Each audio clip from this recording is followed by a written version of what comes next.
What is up, YouTube? This is T Quentin1 coming at you with another video, and today I'm going to be talking to you about Andor, the first season, that is. There's a couple shows that aired during my little hiatus that are coming back soon, so this month we're going to play catch up, and I'll give my thoughts on their debuts. First up is Andor. I like Star Wars. I feel that needs to be said. I still like Star Wars. There are projects I connect with more than others, but 90% of the time, if I'm watching or reading something set in a galaxy far, far away, I'm having a good time. And in terms of shows, well, every once in a while you'll get a bit of a letdown, like Book of Boba Fett, or something that just never quite cracked what it wanted to be, like The Acolyte. There have been some great seasons of TV in there, too. Certainly they've got a better batting average than Disney's other cash cow. The thing is, even though it is by far the most acclaimed, for a while I had trouble getting into Andor. I know, right?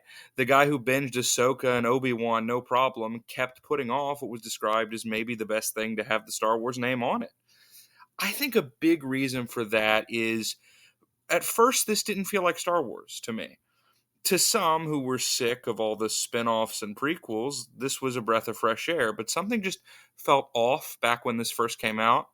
I think the tone really is what threw me off. I just wasn't used to seeing Star Wars go this dark. To me, that franchise has always been about escapism. Even Revenge of the Sith, which goes to some pretty gruesome places, it still has a heavy camp element to it. I mean, Obi-Wan rides a giant iguana in that movie. Come on. But then it really hit me why this felt so different. Realization that made everything click into place.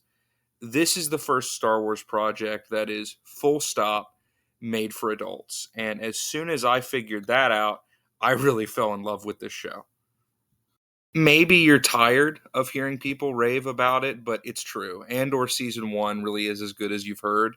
They take a character who really didn't leave much of an impression in Rogue One and give him one of the most compelling and complex stories to ever come out of this universe. Right off the bat, I love how the show is structured. They borrow the serialized style of the Clone Wars. Think about that show. You ask anybody what their favorite individual episode was, they won't have a good answer because that show was structured in arcs. 3 or 4 part serialized stories. Andor is the same way. The heist arc, the funeral arc, my personal favorite, the 3-episode prison arc. This season has just enough room to let these stories breathe, but it also moves. And that tone that threw me off so much, it's a huge part of the reason this works so well. This is a world deep in the thrall of the Empire, and it takes that seriously. Deadly serious.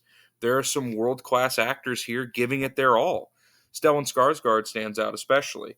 I always think it's interesting when they wade into the morality of the rebels, and his character Luthen embodies that beautifully. I especially love that in the scenes where he's acting as his cover persona, Skarsgård goes a little hammier, a little more foppish. This show is fairly light on humor, so moments like that really stand out. And some of the dialogue he's given, everyone is given, really, it reminds me of peak Game of Thrones. You know, when every character just had this unbelievable monologue. It's rare for a show of this scale in a universe this fanciful to give the actors an opportunity to really, act. I'm condemned to use the tools of my enemy to defeat them. I burn my decency for someone else's future. I burn my life to make a sunrise that I know I'll never see. This is something the show shares with its forebearer Rogue One, but the action is also unflinchingly violent. There's nothing pretty or choreographed about the fights on Andor. They're scary. You're worried for the characters. Again, it reminds me of Game of Thrones at its best. And while Tony Gilroy's film work has never moved me all that much, I gotta admit, his visual style with the Star Wars universe is really like PB&J. It just complements the world, especially the Imperial era, so well. This is a harsh galaxy. There's sinister bureaucrats toiling away in ugly stone buildings. I don't know if any other project in this universe has ever made the Empire feel this chillingly human and this hateable. We've all met people like the Imperial asshats in Andor. Cyril Karn especially is just such a worm. It really makes the blood boil, but I mean that in the most complimentary way possible. On the complete opposite side of that, we have the rebels. Another way this show excels is by eschewing the noble bloodlines and Jedi powers of so many other stories. These are not destined heroes. They are regular ground-level people trying to do the right thing, trying to beat back the beast of 1,000 planets. It's a handful of Davids against a whole universe of Goliaths. You are constantly shown the human cost of the war. Characters are maimed, permanently disfigured, many of them killed, and you feel all of that.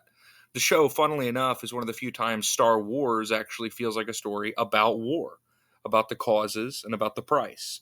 The only real issue I can think of is, well, I definitely felt the finale has a lot of great moments. Fiona Shaw's performance was especially strong. It was a little rushed.